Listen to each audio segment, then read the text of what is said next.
Como ya sabéis, no es lo que te cuentan, sino cómo te lo cuentan. Hoy nos ponemos con una escena que siempre me ha gustado, de esas que pueden pasar desapercibidas por lo sencillas que son, pero que cuantas más veces la ves, más cosas le sacas. La película en cuestión es El Protegido, o en su título original Unbreakable, del año 2000. Podría hablar de cada una de las escenas de esta película, no exagero. Shyamalan sabe usar el lenguaje cinematográfico como pocos.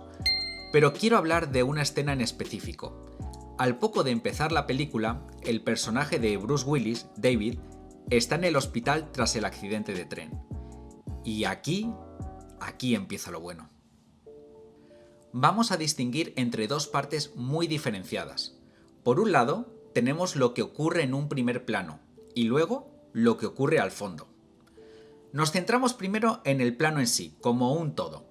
Estamos en un hospital con varias camillas.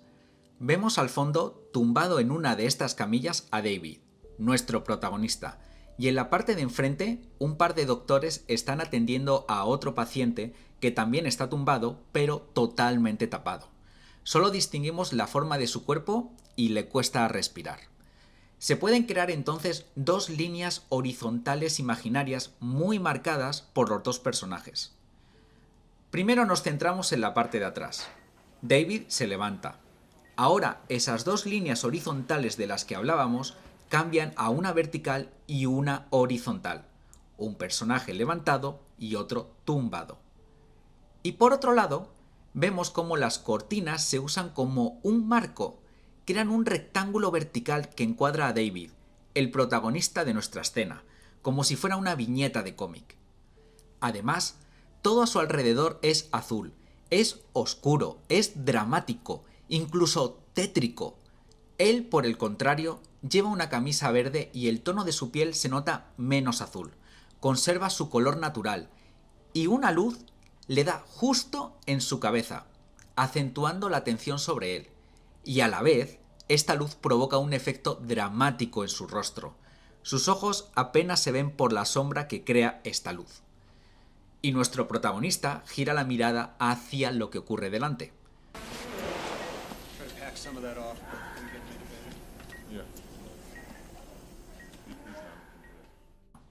Aquí es muy importante el concepto del sonido.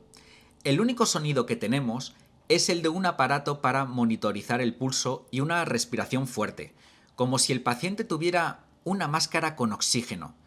De primeras, no es algo que te llame la atención, pero es el único sonido que tenemos.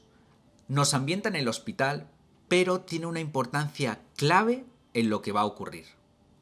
Entonces un doctor se asoma, y al ver a David levantado, va hacia él. Este recurso lleva a hacer un énfasis mayor entre las dos partes del plano. Las dos historias que están ocurriendo están relacionadas. El movimiento del doctor nos lleva a fijarnos ahora en David. En la conversación tenemos al doctor que se encuentra de pie a su lado. Ni siquiera se ve bien su cara, está demasiado oscura, lo que hace que resalte mucho más a David. Lo tenemos totalmente de frente. Esto resalta que necesitamos ver a David y sus reacciones. El doctor le está revisando las pupilas. Le dice que ha escapado de un accidente de tren. En el primer plano, mientras, vemos cómo el pulso está subiendo. Acordaros del sonido del que hablábamos antes. Ahora es más seguido, el pulso está como acelerándose. Okay. Good. I'm gonna ask you some questions. Have you ever had any heart or asthma problems in the past? No. Kidney or renal problems? No. Any allergies? Aquí vemos el contraste más extremo. Los dos pacientes son completamente opuestos. Uno está luchando por vivir y el otro no parece tener nada. Y esto se nos sigue revelando con cada detalle de lo que va ocurriendo. Toda la conversación se torna hacia muchas preguntas por parte del doctor.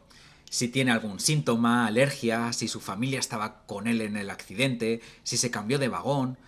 David niega todo. Y justo ahí es cuando empezamos a ver cómo empieza a sangrar el paciente. Un detalle aquí. Justo la sangre la vemos en el centro del plano. cosa que ayuda a que la acción de ambos lados no se pierda para el espectador. Nuestra mirada está fijada en el centro del plano, con David. El doctor reincide en la pregunta del vagón, si estaba en el vagón de pasajeros, y la sangre de enfrente se expande considerablemente. Nuevamente, reincidimos en las dos realidades, un hombre que no parece haber sufrido nada y el otro que lucha por su vida y a cada momento empeora. De repente empieza un zoom hacia David, uno muy sutil que nos quita al paciente del plano. Solo nos deja ya con nuestro protagonista, y lo acompaña de un sonido constante que acentúa el momento dramático. Why are you looking at me like that?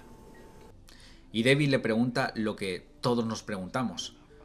¿Por qué le está mirando así? Y aquí la verdad sale. El final de la secuencia que se fusiona con la siguiente secuencia. El doctor le explica, solo había 2 pasajeros que han salido con vida del accidente. David y el otro paciente.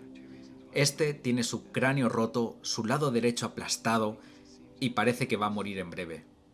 ¿Y David? David no ha sufrido ni una mínima contusión. Nada es gratuito en esta escena. La brutalidad y el dolor que hay en el paciente de delante nos muestra la gravedad del accidente. Y por consiguiente, el personaje de David se nos presenta como una persona que es extraordinaria. Pero ante todo lo que nos muestra, David es un sentimiento desconcertante. Si hay una palabra que describa el momento es sobriedad. No hay chillidos, no hay pánico, no hay música estridente, no hay golpes de sonido bruscos, no hay cambios de cámara cada 2 segundos. Es que de hecho, el plano en sí no cambió en toda la secuencia, excepto un ligero zoom hacia el final cuando se nos revela lo que ha ocurrido en el accidente. Y lo mejor de todo es que no ha hecho falta. Se siente con muchísima fuerza este momento. No sientes que vaya lento o cansado, muy al contrario. Los movimientos tienen un propósito muy concreto y siempre están pasando cosas.